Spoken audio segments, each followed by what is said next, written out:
कोई भी फिल्म या सीरीज की कहानी एक ही होती है या दो कहानियां एक साथ चल रही होती है, लेकिन अंत में या कहानी के बीच में किसी न किसी मोड़ में कहानी एक दूसरे से जुड़ी हुई रहती है। लेकिन नेटफ्लिक्स पर स्ट्रीम हो चुकी रे सीरीज एक अलग ही चाल चलती है, जिसमें आपको सत्यजीत रे द्वारा लिखी गई कहानियों को दिखाया जाएगा, वो भी 4 कहानियां एक साथ। लेकिन इन कहानियों का आपस में कोई संबंध नहीं है, यानी कि आपको एक थाली में एक डिश परोसी जाती थी, लेकिन अब इस थाली में आपको 4 डिश परोसे जाएंगे। यानी कि एक सीरीज में 4 कंटेंट, वो भी अलग अलग, एक दूसरे से बेहद अलग। तो कैसी है रे सीरीज और क्या है खास और क्या है बकवास, आइए जानते हैं। मैं हूं मिस्टर वी और आपका इस चैनल में बहुत बहुत स्वागत है।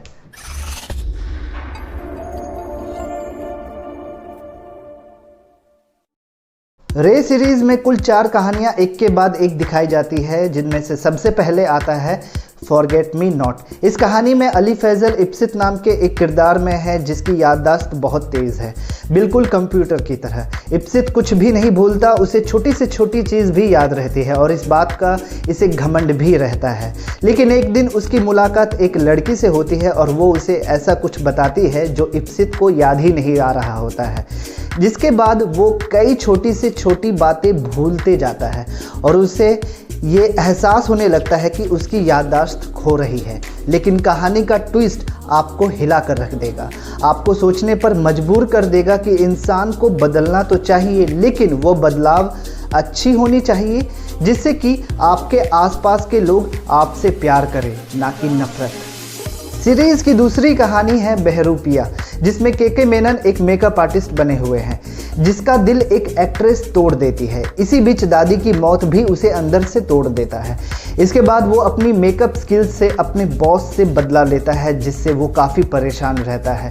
इसके बाद कहानी में एंट्री होती है एक बाबा की, जहाँ से शुरू होता है सच और झूठ की अदालत। बाद में ऐसा कुछ होता है जो आपको सोचने पर मजबूर करा देती है कि एक आदमी की शैतानी क्रिएटिविटी किस हद तक जा सकती है और जिस इंसान को जिस ताकत का उसे घमंड रहता है, वो ही उसे कमज़ोर बना देती है।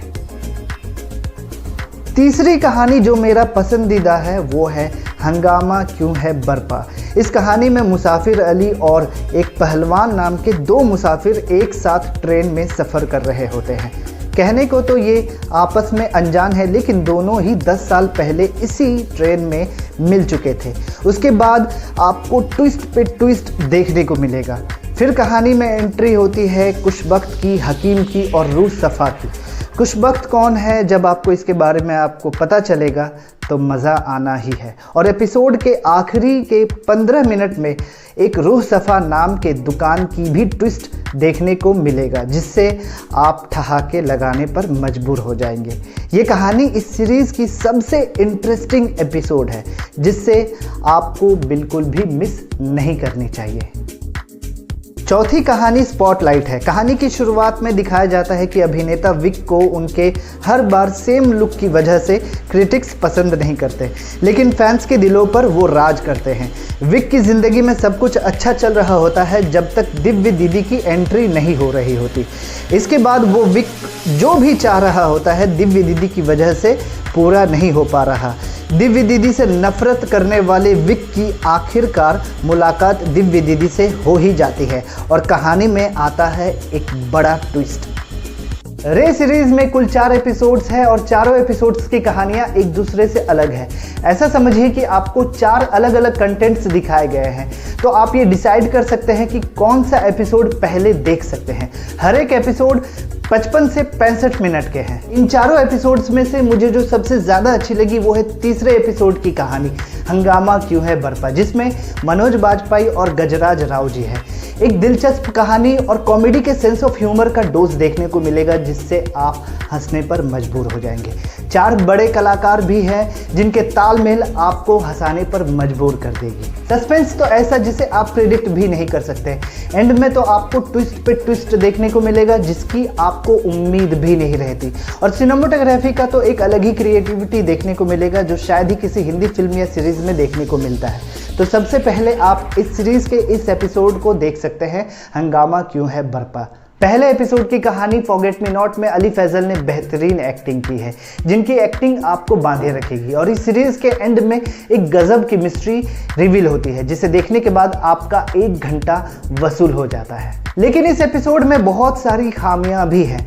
सबसे पहले बात कर लेते हैं इस एपिसोड में जिन डायलॉग्स को बोले गए हैं उनमें से 70% से ज़्यादा डायलॉग्स सिर्फ अंग्रेजी में बोले गए हैं, यानी कि जिन्हें सिर्फ हिंदी समझ में आती है उनके लिए ये अंग्रेजी डायलॉग्स समझना बहुत मुश्किल हो सकता है। दूसरा ये कि इस एपिसोड के शुरुआत के आधे घंटे आपको कुछ समझ में नहीं आ रहा होता है कि चल क्या रहा है। कहानी बहुत ही धीमी चल रही होती है और एंगेज नहीं हो पाते हैं, लेकिन जैसे ही आधा घंटा खत्म होता है तब जाकर कहानी आपको थोड़ी बहुत समझ में आने लगती है और एंड तक आते आते आपको कहानी बिल्कुल समझ में आ जाती है और एंड में आपको कई सारे राज खुलते हुए दिखेंगे। दूसरा एपिसोड बहरूपिया में के मेनन ने लाजवाब एक्टिंग की है। हाँ, कहानी में कोई सस्पेंस या मिस्ट्री नहीं है, लेकिन कहानी बहुत एंगेजिंग है और इंटरेस्टिंग है, लेकिन क्लाइमेक्स थोड़ा सा इलॉजिकल है।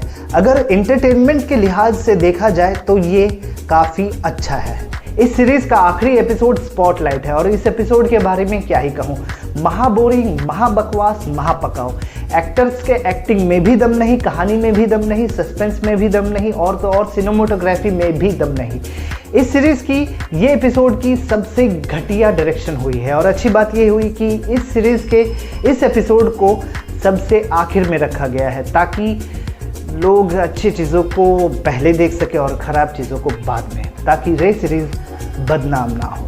देखिए, अगर आप सबसे अच्छा एपिसोड देखना चाहते हैं तो सबसे पहले तीसरा देखें, हंगामा क्यों है बरपा, उसके बाद दूसरा बहरूपिया, उसके बाद पहला फॉरगेट मी नॉट, उसके बाद अगर टाइम मिले तो चौथा देखें स्पॉटलाइट, वरना इस स्पॉटलाइट को स्किप कर दे, आपका समय बचेगा। मैं इस सीरीज़ को देना चाहूँगा 10 में से 7 स्टार। अगर स्पॉटलाइट एपिसोड नहीं होती तो शायद मैं इस सीरीज़ को 10 में से 8 स्टार दे चुका होता। फिलहाल इस वीडियो में बस इतना ही। अगर आपको ये वीडियो पसंद आया हो तो सब्सक्राइब ज़रूर कर देना। मिलते हैं नेक्स्ट वीडियो में, तब तक आप अपना ख्याल रखिएगा।